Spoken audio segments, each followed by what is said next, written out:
Recording in progress. So good afternoon, everyone. I am Gail Iwamasa. I am the current chair of VA section of Division 18 Psychologists in Public Service, and very happy to sort of co-host this webinar today, meeting the mental health needs of aging veterans. If that's what you signed up for, you are absolutely in the right place. Just want to, before we get started, have you draw your attention to your toolbar at the bottom of the screen. We have a chat box, which of course you are welcome to use to put any chats or comments. I think Dr. Karel will have one or two sort of quickie poll questions. That is the place that we'd like you to put that, in the chat box. You will also see to the left of that, there are two bubbles and it says Q&A. If, as Dr. Karel is presenting, you have any specific questions for her, we're asking that you put your questions in to the Q&A box, and Dr. Karel will have some time at the end to respond to those specific questions. Or sometimes what happens is folks will ask a question and then literally 3 or 4 minutes later, Dr. Karel might answer that exact question. You never know. But if we could separate out the chat and the Q&A, I will be doing my best to be monitoring both as Dr. Karel proceeds. And so on that note, I'd like to introduce you to our speaker. Dr. Michele Karel is a board certified geropsychologist, and she serves as my fabulous colleague and friend, and as the National Mental Health Director for Geriatric Mental Health in the Office of Mental Health and Suicide Prevention in VA Central Office. So on that note, take it away, Dr. Karel. Thank you, Dr. Iwamasa and the planning group. I'm really thrilled that this topic is included in this series, and really appreciate your inviting me to join. And it's really fun seeing people coming online. Hello to a few of you whose names I recognize, including some who I've not seen or heard from in a long time. So that puts a smile on my face. I am going to actually turn my video off while I give the presentation. It's just easier for me to manage my screens and my notes and so forth. And then we'll be back in about 45 minutes for some Q&A back on screen. So thanks for bearing with me while I turn off the video and move this to a screen that I can see more easily. Those aging eyes, we're all aging, aren't we? So you can move it to the next slide. Thank you.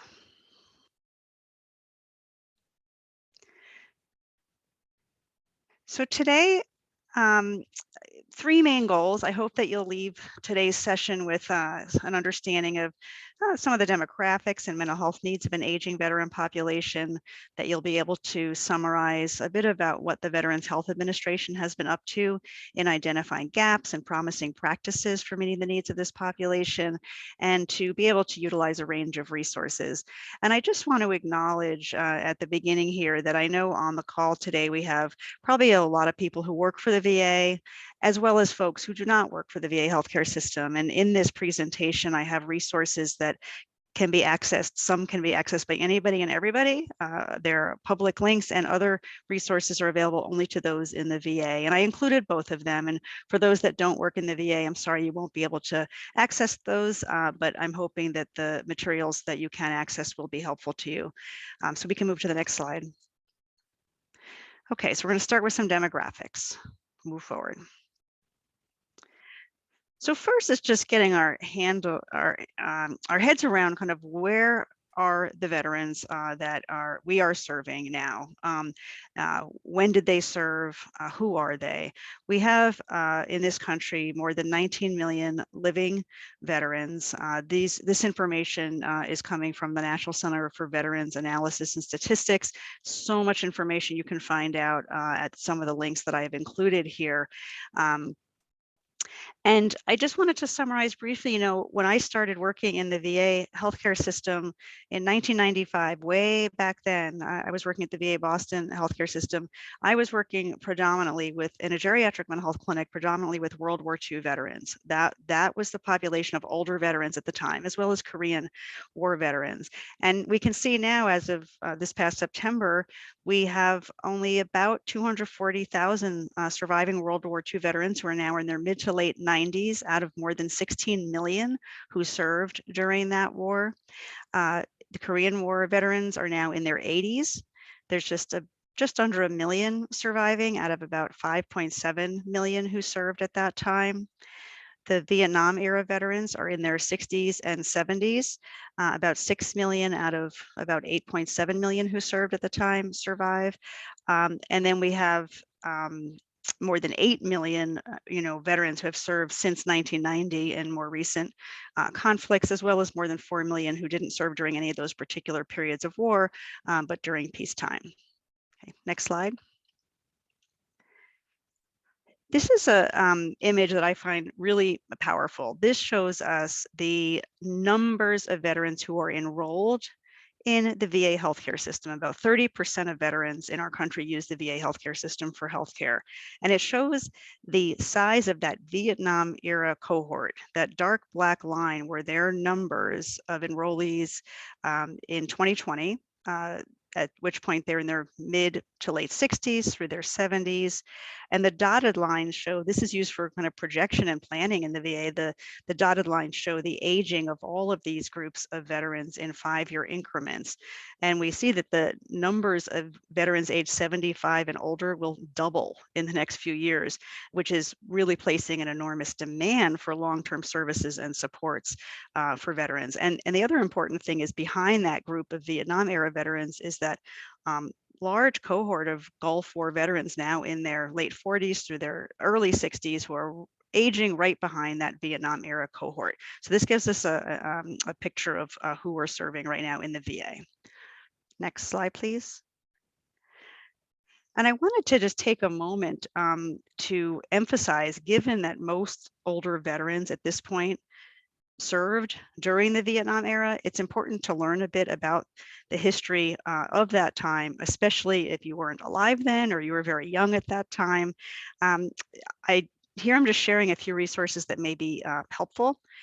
Personally, I found the Ken Burns series on PBS. This was a 10-part documentary. It was a really excellent overview of the history, politics, culture, and experiences of Americans and Vietnamese who fought this war. It also has a really amazing soundtrack.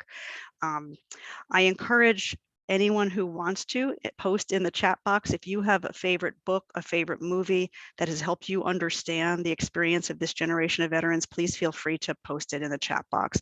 But in the interest of time, I'm going to move on here. Next slide, please. So just a few more numbers. This shows us the age distribution, the percentage of veterans in each age group for the entire veteran population as of fiscal year 2019. That's the red bars. And those veterans who use the VA healthcare system, those are the blue bars. You can see that those who use the VA are skewed a little bit older, so that more than half of all VA Veterans Health Administration users are age 65 and older, whereas about 46% of all veterans are age 65 and older. And that is, obviously back in the day, men were significantly more likely than women to have served in the military. So we see that preponderance of older men. That certainly is changing with more and more women joining the military. Next slide, please. This shows, again, another way of looking at these data, just to give you a sense of the numbers of male and female veterans who use the VA healthcare system. And again, you can see that very large group in the 65 to 74 group of men. Next slide. And again, one more way of looking, I mentioned that about 30% of veterans use the VA healthcare system. That just shows you the percentage who choose to use the VA healthcare system by age group, and that large group of veterans, male veterans age 65 to 74, about 40% plus of that group are using the VA. And I'll just say that, those who do use the VA healthcare system tend to be older, to have greater disease burden, to have fewer financial resources, and to have higher rates of mental illness on average than those who don't use the VA. Okay, next slide. Okay, so a little bit about mental illness across cohorts of veterans. This slide has a lot of information on it. This is a summary of rates of confirmed mental illness as documented in the VA healthcare record that is published annually by one of our VA program evaluation centers. And so a couple things I want to highlight here. It is not surprising at all that on average rates of mental illness are lower in the older population of veterans than younger. That is true in the general population, not only of veterans. I'll also say that a confirmed mental illness in this analysis means, again, this is based not on a epidemiological study, it's about what diagnoses are documented in the health record. So a confirmed mental illness means that there were at least 2 outpatient encounters with a mental health diagnosis documented, or an inpatient or residential stay with a mental health diagnosis documented. There are a number of reasons why we see lower rates of mental illness among older adults. Sadly, those with mental illness tend to die younger because of multiple comorbidities. So partly this may reflect survival of those who are healthiest. We know there are important generational differences. A lot has been written the past couple of years in the context of the pandemic, but even before that, about the rates of mental health concerns among younger Americans. We know that people develop a tremendous amount of resilience as we live our lives and enter older age. There is a lot of resilience in this population, but also it does ask us to consider, might we be missing some mental health symptoms, some concerns that simply are not documented or diagnosed in the health record. And you'll see in that older group that we have slightly increasing rates of mental illness being documented.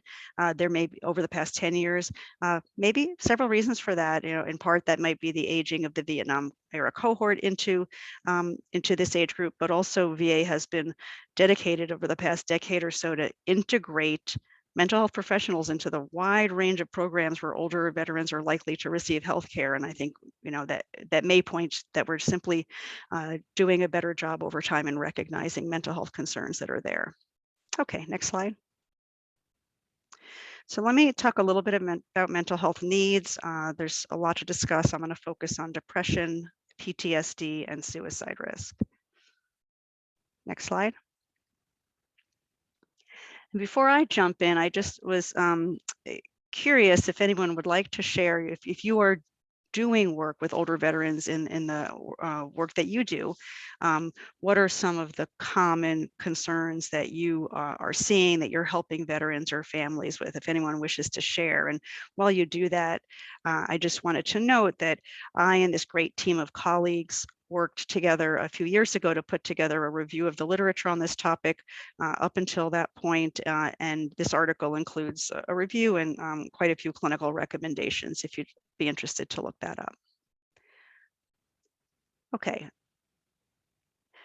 We can move on. I'm not seeing lots of information in the chat, but that's totally fine. Next slide. Great. So this slide, I mean, boy, could take many hours to talk about this. This looks probably pretty similar to the types of concerns that, any veteran or any adult or older adult that we might be working with, the range of concerns that may come to a psychologist's attention. To me, it's helpful to think about these different buckets of concerns in late life, and to acknowledge that comorbidities across mental illness, neurocognitive disorders, behavioral health concerns, and psychosocial or interpersonal concerns are really, really common, and that together all of these issues have significant implications for the kind of everyday functioning of older adults, for their families, for our care systems, for mortality, including suicide, which we'll get to in just a moment. Just a couple, I'm not going to read everything on this slide, but a couple things to point out. I think when we're talking about mental illness in late life, we really want to think about a lifespan developmental perspective and think about, are we working with someone who has experienced mental illness earlier in life and has had a chronic course, or maybe a later light recurrence, versus having, late life onset of mental illness for the first time. And sometimes the etiology, what symptoms look like and how we address those symptoms may differ depending upon whether we're talking about an early versus later onset condition. And all of these issues, mood, PTSD, substance use disorders, serious mental illness are relevant. Obviously, the greatest risk factor for developing, mild cognitive impairment, dementia, major and minor neurocognitive disorders is getting older. And so we see increasing rates of dementia among aging veterans and aging Americans in general, and that there are really significant mental health comorbidities in the context of neurocognitive disorders, including distressed behaviors when people who are really having trouble explaining what might be bothering them, what might be causing them discomfort, may feel threatened in their environment. It's very common to see behaviors such as agitation or aggression, wandering, and that can be very stressful for caregivers, for care staff, and VA and many others are doing a lot of work in that area. And of course, all the behavioral health issues, something I want to emphasize, particularly in working with an aging group of, largely men, veterans who on average, we can't generalize, but, but on average, this is a group of people who value so deeply their independence, their ability to function, to take care of others, to do things that help give life meaning and purpose. And the challenges with coping with illness and disability in later life can be very difficult for some in this population, and many are resilient as well. But all the related issues like pain and insomnia are really important issues that psychologists will be addressing. And then all of these interpersonal issues, end of life, caregiver stress. VA obviously is an enormous focus of working with veterans across the lifespan, including in late life, is to make sure that we're engaging family partners in care and addressing caregiver needs. Okay, next slide. So let me talk briefly about depression. Here's some data from one of our VA program evaluation centers looking at rates of major depression for veterans who use the VA. This data are coming from 2019. And again, we see this pattern of somewhat decreasing rates of depression in those older age groups. The blue bar here are all veterans, orange are female, gray are male, and we see not unexpectedly higher rates of depression among female veterans at all ages. I want to call your attention to the bars on the right-hand side, and I'm sorry I didn't spell out these acronyms. This is basically showing rates of depression are much higher among VA programs that take care of primarily older veterans with complex and chronic illnesses. So home-based primary care programs, community living center or VA nursing home programs. Veterans receiving care in these programs have, upwards of 40% or higher rates of depression. So again, that close link between illness, disability, and depression. Next slide, please. So just a couple of points about late life depression in general, which are relevant for veterans and anyone who in late life, is that subthreshold symptoms are really common. So we may have an older adult who may not meet full criteria for a major depressive disorder. Their most prominent presenting symptom may not even be depressed mood, but we see a lot of loss of interest, apathy, irritability, somatic symptoms, and even without meeting full diagnostic criteria, depression can cause really tremendous excess disability, impact on self-care, quality of life, and mortality. In this age group, it can be really hard actually sometimes the differential diagnosis because of the complexity of interacting symptoms with multiple medical conditions, neurocognitive disorders.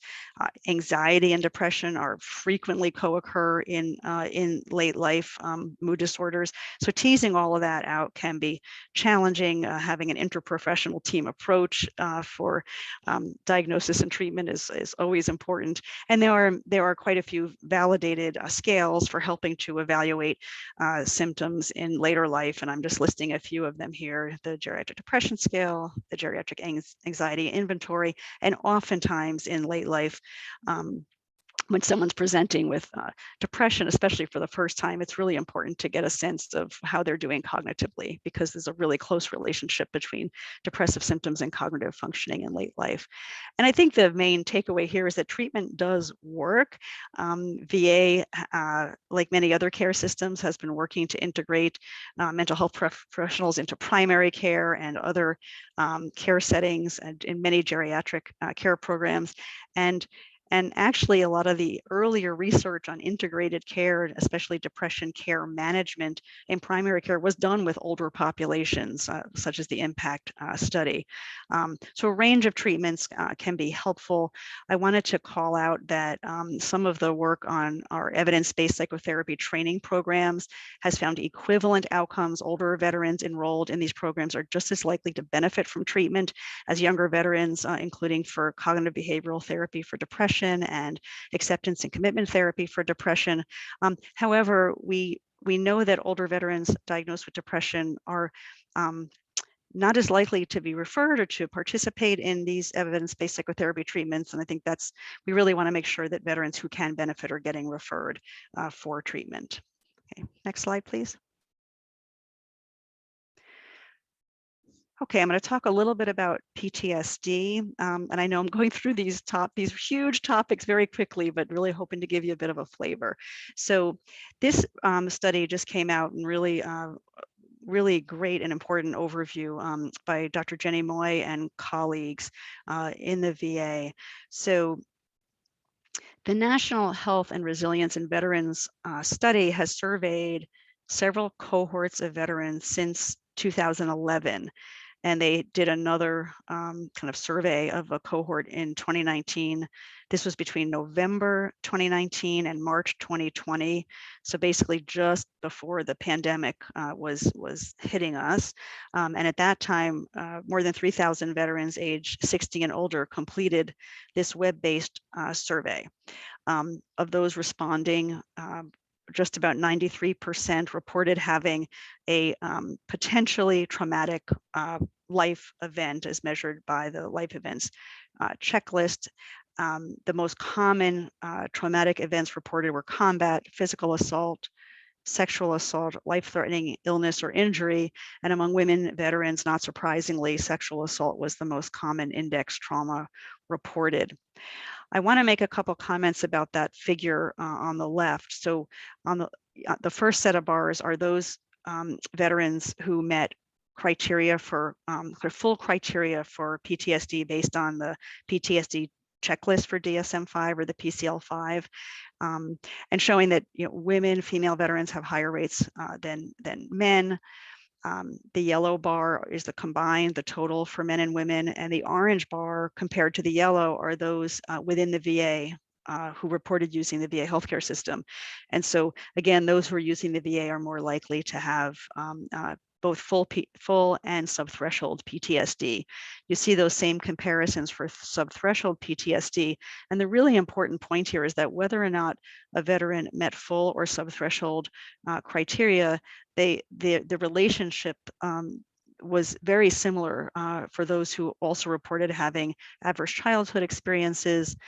Both groups reported higher lifetime and current rates of depression, alcohol and drug use disorders, and suicide attempt. So we really need to pay attention to symptoms of PTSD in older veterans. Next slide, please. So this slide is getting at the importance of really thinking about a lifespan perspective in thinking about PTSD, and the lifespan course of PTSD symptoms following earlier life traumatic events, such as when someone served in the military, is really highly variable. So most people don't develop PTSD, or some people develop PTSD that resolves early after symptoms. Some have a chronic course throughout the lifespan. And in this graph, a common pattern that we see is sort of a stability and minimal symptoms after early PTSD, followed by a re-emergence of symptoms in later life. This experience of symptoms in later life may relate to a wide range of factors, including feeling vulnerable in dealing with illness or disability or injury, triggers such as pain, cognitive impairment that makes it more difficult simply to manage intrusive memories or difficult emotions, having more time on one's hands to think. Many veterans coped for many years by keeping really busy with work and other responsibilities, and slowing down in late life can be a time where lots of memories and thoughts come back. Experiences of bereavement, loss of social supports, and normative life review. And in terms of this life review, I want to give a shout out to our colleagues at VA Boston who've done beautiful work conceptualizing this concept of later adulthood trauma re-engagement. Really thinking about this as a normative developmental process for many. So from this article by Eve Davison and colleagues, this is a quote from their article. We suggest that in later life, many combat veterans are confronting and adaptively reworking their wartime memories in an effort to find meaning and build coherence. Through reminiscence, life review, and wrestling with issues such as integrity versus despair, they intentionally re-engage with experiences they avoided or managed successfully earlier in life, perhaps without resolution or integration. If successfully resolved, meaning making leads to integrity. If the veteran becomes stuck in the process in some way, distress may develop into more significant problems. So I think this is, there's really an opportunity in later life for veterans to kind of come to terms with some of their earlier life experiences in a way that's very positive. Okay, next slide. Talk a little bit about suicide among veterans. So the graph, the figure on the left this is looking at the year 2019, looking at the numbers of suicides by age group. And simply by virtue of their numbers, we see the greatest numbers of suicides among the age group 55 to 74. On the right-hand side, we see the rates of suicide, and the rates of suicide have been highest among the youngest veterans, with similar rates across the other age groups. Next slide, please. So a comment on risk factors for suicide in late life. I mean, many of them, these are shared across the lifespan, but there are several things we really need to be thinking carefully about in working with older veterans. So as mentioned before, medical illness, disability, pain are all risk factors, often in the absence of any recognized or documented mental illness. This very important study, and one of the ones I cited here by Drs. Morin and Byers and others, was of veterans who had had a fairly recent primary care appointment in the VA, and they worked to kind of group and these were veterans who had experienced a suicide attempt, and or fatality after that, within some period after that primary care visit. And they worked to characterize those veterans. And there were large groups of veterans whose main issues were pain, or illness. Arthritis was a big issue that did not have documented depression, for example. Even with that, we know that depression, anxiety, PTSD, and sleep problems are risk factors. People with those issues are at relatively higher risk. Social isolation, lack of connectedness, sense of burdensomeness per the interpersonal theory of suicide is very relevant in late life. Thinking about transitions is really important. People who are experiencing recent changes in functioning, getting recent bad news diagnoses, a diagnosis of cancer, dementia. There's a recent study showing that veterans recently diagnosed with mild cognitive impairment or dementia are at relatively high risk for suicide, or just transitions from hospital or nursing home to home can all be high risk times. And in particular, access to lethal means is critical, particularly firearm safety. I think many on this call are aware that the majority of veterans who die from suicide do so by firearm injury. But if you look at this graph here, that number is really almost eye-popping in the oldest group, that veterans age 75 and older who die by suicide, 86% or so die by firearm. So the opportunities for safety planning and really thinking about lethal means safety in this group is really critical. Okay, next slide. So shifting gears, I wanted to talk a little bit about what we've been doing in VA to address the needs of this population.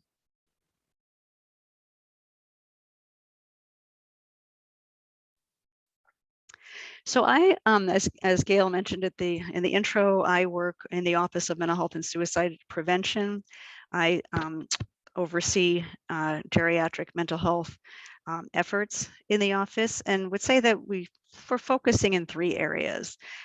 Today, I'm really going to focus on the second area, which is why it's bolded. And I have some supplemental slides about areas 1 and 3, but let me just review these briefly. So first and foremost, we've been working really hard to integrate mental health services, mental health professionals, including many psychologists, into interdisciplinary geriatrics and extended care, or GEC programs in VA, including home-based primary care, community living centers or VA nursing homes, geriatric primary care teams, and palliative and hospice care programs. It's just critical to have mental health professionals on these teams, and some of you on the call are working in these roles, and your teams need you and the veterans you care for need you, and this has just been a remarkable area of work over the past decade. Secondly, we're working to optimize in general access and quality of mental health services for aging veterans across the continuum of care, trying to think about staff education needs, of which there are many, and promoting innovative and promising practices. And finally, the third area is partnering with an inter-office program called the Care for Patients with Complex Problems program to identify and disseminate promising practices for this subgroup of mostly older veterans who have really complex comorbidities, including psychiatric illness, dementia, behavioral concerns in the context of dementia, medical problems, this is the population that can kind of get stuck, in care transitions, in a nursing home or in inpatient medicine or inpatient mental health, because of challenges of behavioral concerns. It's hard to find appropriate discharge locations, and so there's just a lot of thought and work going on in that area. But I will not talk about it much more today. Okay, next slide, please. What I wanted to talk about or focus on today is just what we've been doing to learn about promising models of care, where the gaps are, and how we can move forward together as a system. And I'm not going to talk about these in detail, but over the past few years, we've had some wonderful partnerships to really look at some of the challenges our system is facing, to look at promising practices across the continuum of care, to look at different models of consultation. I'm going to talk more about that. So some of those reports, for those of you in the VA, those of you not in the VA won't be able to link to them, but those of you in the VA, if you're interested, you can take a look. We've also been working we've had 2 biannual conferences. I hope we'll have another one later this year. We're really trying to encourage research in this area. There's so many really interesting research questions and needs. And we've been getting investigators together in these virtual conferences to discuss kind of the latest and greatest in research and what research questions people might want to collaborate on. And some wonderful collaborations have come out of these virtual research conferences. Next slide, please. Okay, I wanted to talk a bit about, at least for the work I've been doing, a pretty historic meeting that happened. It was a face-to-face meeting when we were still able to travel in July 2019. We brought together about 50 people in Washington, D.C., and this pretty much included VA geriatric mental health professionals who were nominated by their VISNs. VA is organized into these regional veterans integrative service networks called VISNs, 18 of them. Each VISN nominated a geriatric mental health champion to represent their VISN. And this is a role that people have 2 hours a week to dedicate to. So it's not a full-time job, but still a really important role. If you're in the VA, you want to find out who your champion is, please click on that link and the slides will be available to you. We also asked each VISN to nominate promising practice representatives. If, you know, in your VISN, is anyone doing anything that's really interesting to try to meet the needs, behavioral mental health needs of aging veterans? If so, tell us about it. And so we selected and had a number of those folks present, and we had some speakers. And at that meeting, there were 5 categories of promising practices shared, including larger medical centers that have some specialized geriatric mental health outpatient clinics, a wide range of really interesting consultation service models, both face-to-face and virtual. Even before the pandemic, folks were doing some cool telemental health service programs, and that has just grown exponentially, as everybody knows. Some folks are doing really neat things on inpatient or CLC settings or transitional care models, as well as some services that are done a really nice work organizing, kind of thinking about how to organize geriatric mental health services in the mental health service line, for example. And so we sent out a report, and I'm going to talk about, we engaged our champions in doing regional needs assessments, and we kind of started a bunch of work groups to help develop guidance for some of these promising practices. Okay, next slide. So each of those geriatric mental health champions, which after this meeting were charged to go back home, go to their VISNs and see what they could learn from facilities, the VA medical centers in each of their regions about what do we know about geriatric mental health specialist staffing. What are we hearing from, you know, the facilities and the people in your VISNs about gaps, challenges, and needs, promising care models, and so forth? And people gathered this information by interviewing folks or emailing, or you know, a range from fairly informal to more formal. Some VISNs conducted more formal surveys of all the facilities in their VISNs. And by the way, through this process, our VISN champions have been establishing communities of practice for sharing announcements and having group calls for mutual support. And so if you're someone who works in the VA, you'd like to get in the loop in your region, please contact your VISN geriatric mental health champion who can get you into the loop. Okay, next slide. So on this kind of environmental scan, what were some of the main gaps and challenges that people shared really across the entire country? Number one, not a surprise to anyone who works in the gero field, is limited geriatric mental health specialist staffing, particularly the need for geriatric psychiatrists, but also geropsychologists. And there's just simply no way that we have enough specialists to meet the need. And also that many specialists are working in general mental health. So they might cover a general outpatient mental health team or cover an inpatient program, but aren't necessarily optimizing their specialty knowledge and skills. Another theme is just a desire for more specialty services across the continuum of care, which is obviously hard to provide if you don't have a whole lot of specialists. There are a lot of systems of care challenges, you know, desires for more collaboration between mental health systems and our geriatric extended care systems, for example, and some silos of care issues and care coordination and management needs and so forth. Many workforce development needs and opportunities for staff education and training, and legal barriers came up often in this effort. For example, challenges in discharging people from inpatient, needs for guardianship, and so forth. Next slide. At the same time as there were so many challenges shared, there really were a lot of promising practices out there, which is very exciting to me. So these fell into 3 major categories. Again, some often larger facilities really doing nice work to organize, think about how to organize geriatric mental health services by having someone overseeing those services in a mental health service line, for example, or some facilities having committees that are really focusing on strategic planning in this area. So really great to see that, and maybe some models that others might be interested in.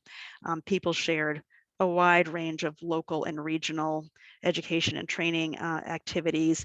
And then there are folks around the country doing really neat things across the entire continuum of care to try to especially meet the needs of older veterans. Again, I'm not going to, in the interest of time, go through these in detail, but we have really creative people doing neat things. And I think our job is to figure out how to summarize what people are doing, evaluate to see if it's working, and to share those models. Okay, next slide. So I see opportunities in these several major areas. So one is, and we're really focusing a lot on this, is expanding geriatric mental health consultation models. Given we're never going to have enough specialists around the country, and this is, all the issues I'm talking about are true both in and outside the VA. We don't have enough geriatric mental health specialists, period.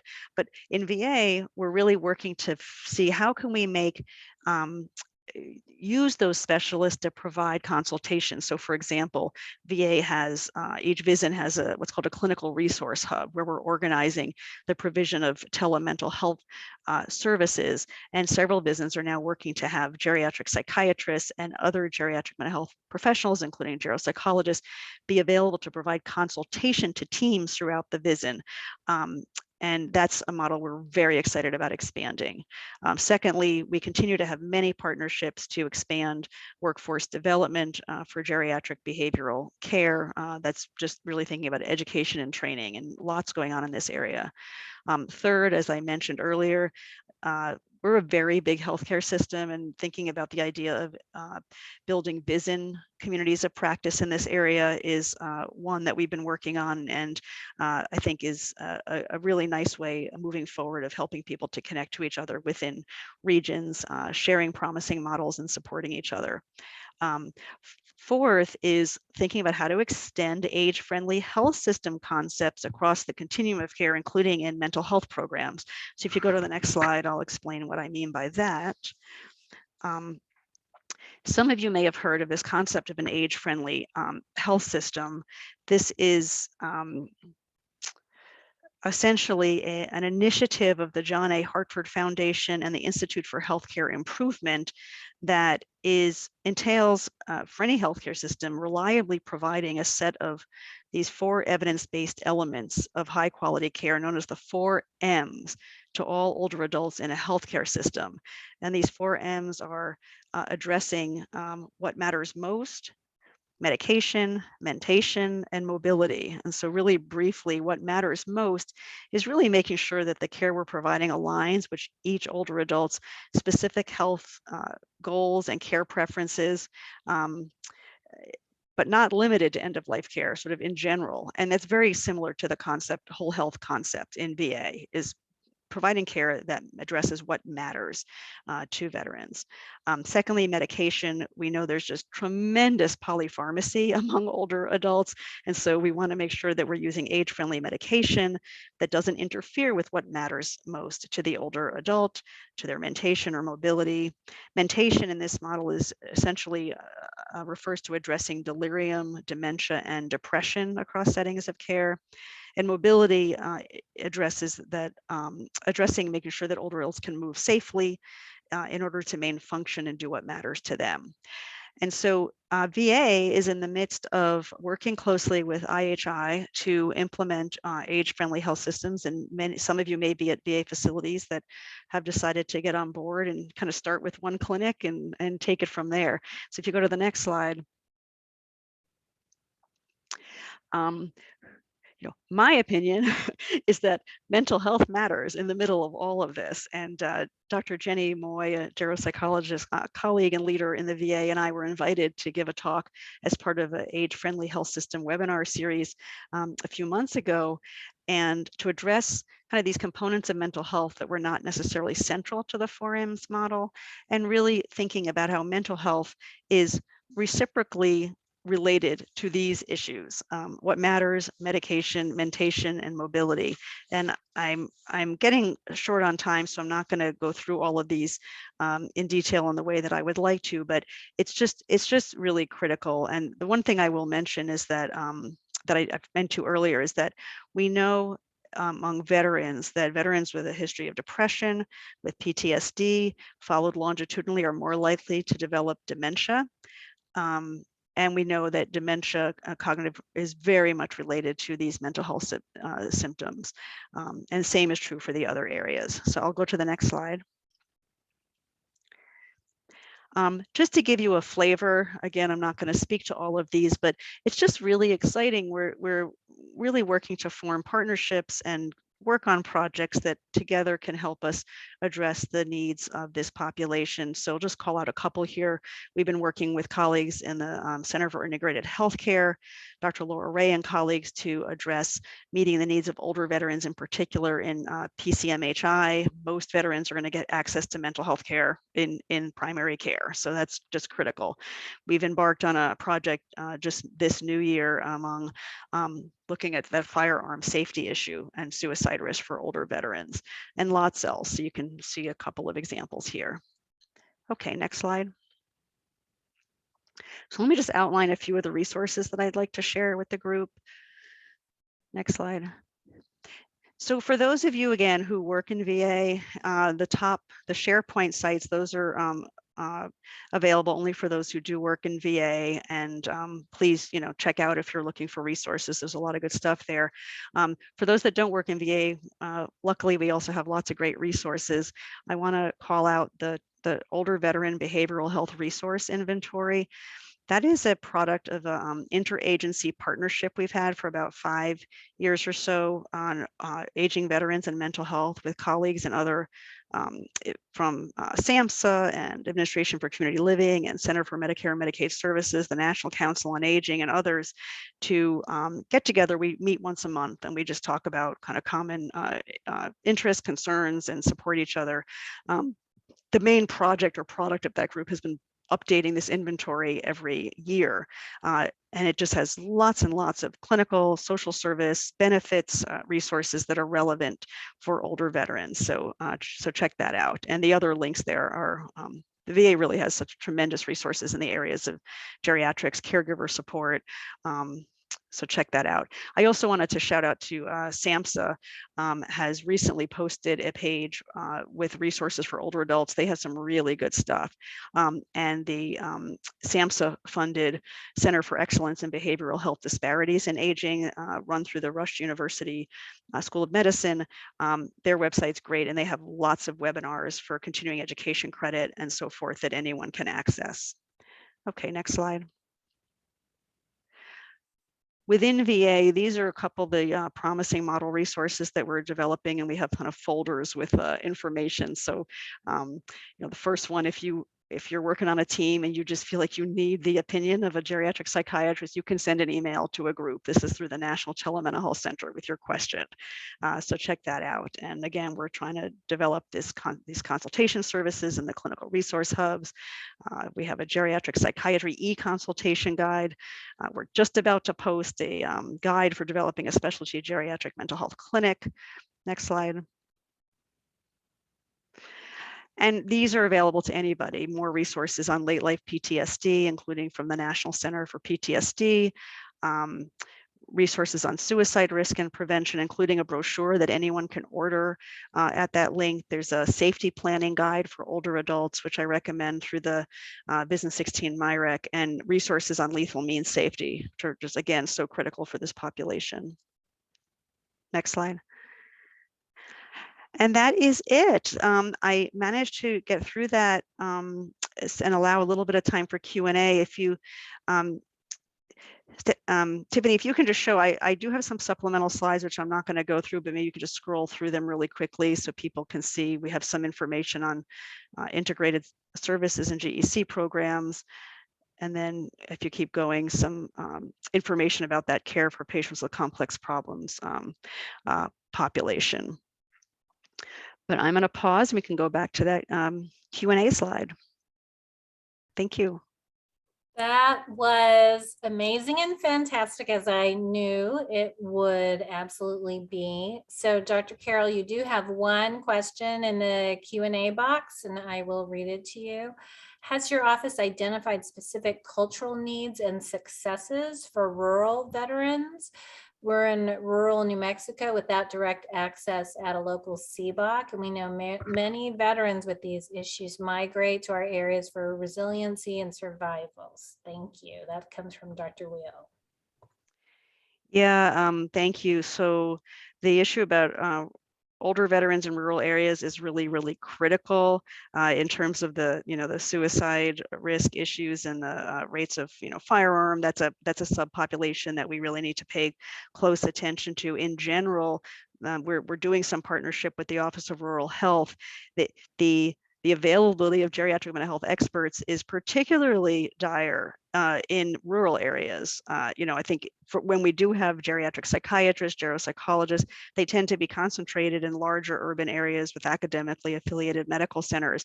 And so we've been working with the Office of Rural Health to develop these consultation models that allow teams that are caring for veterans in rural areas through CBOCs or otherwise to have some access to geriatric mental health expertise. I should also say that this isn't mental health focused, but some of these teams do include mental health. Geri Scholars is a remarkable program in VA, and they have a program called GREC Connect, which is geriatric teams, interprofessional teams that provide consultation oftentimes to rural CBOCs. And so that's a good thing to check out to see if there's a GREC Connect team that is consulting in your region.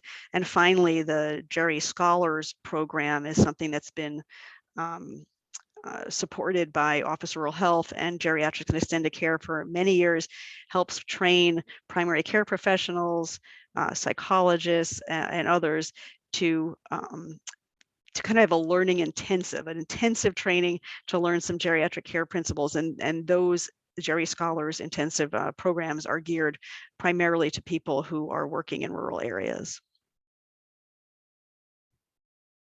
That's great. Thanks, Michele. We have another question in the chat.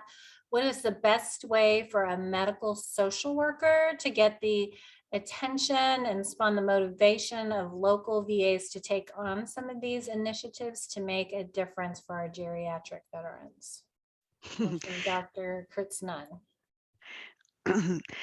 Thank you for that question. I think, this is partly what we're struggling with. I think all of us together are need to be able to demonstrate both the cost to veterans and to our care system when we're not addressing these issues. And sometimes it's hard to kind of get a really good handle on those data. These are really complicated questions, but I think stories and anecdotes are really, really important as well. And so to track, in your system, if there's a veteran, a family, or, a few examples of folks that you've been working with where the system simply is not working for them, it's where maybe there's adverse outcomes, or someone's length of stay has been really, really long because somehow we're not collaborating in ways that would be ideal, or we don't have the expertise we need. I think keeping track of those stories and asking to present, to talk in various committees that might make sense. I really encourage folks who are interested in this work to connect, again, if you're in the VA healthcare system, to connect with your VISN geriatric mental health champion. I will actually try to put that link directly into the chat box. Those are groups that are really thinking about how to make the case VISN-wide about the needs in each particular VISN, and that would be a great group for you to connect with.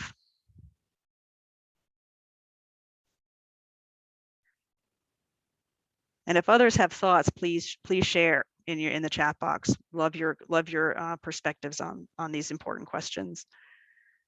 Well, and also love, Michele, how, it's important for our colleagues outside of mental health to understand what resources are available, and that, it really is a collaborative effort between mental health and our non-mental health partners to really address the mental health needs for our geriatric veterans. So that was a great question.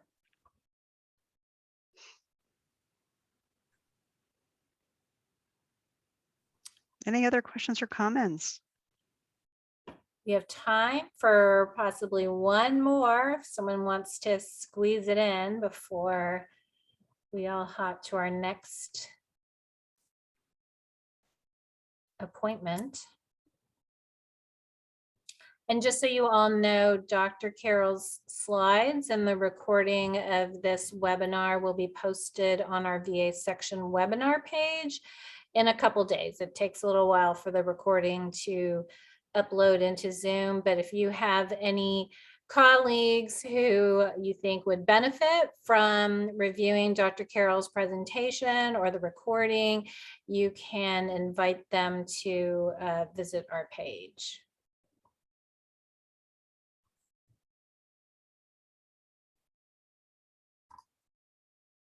I just posted the CEU information again in the chat. Well, Dr. Karel, I'm not seeing a link to the page. Yes, let me pull that up real quickly.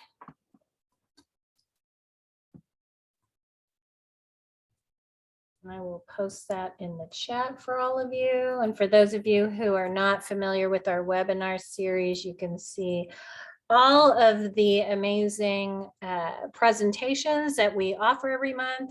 We try to really mix things up for folks and have webinars on diverse topics that would be appealing to public service psychologists. And, you know, we really do work with such a wide range of veterans. So we really hope that you all find them beneficial. I know today's was absolutely fabulous. The data and the information, of course, is just top-notch, Michele. So thank you.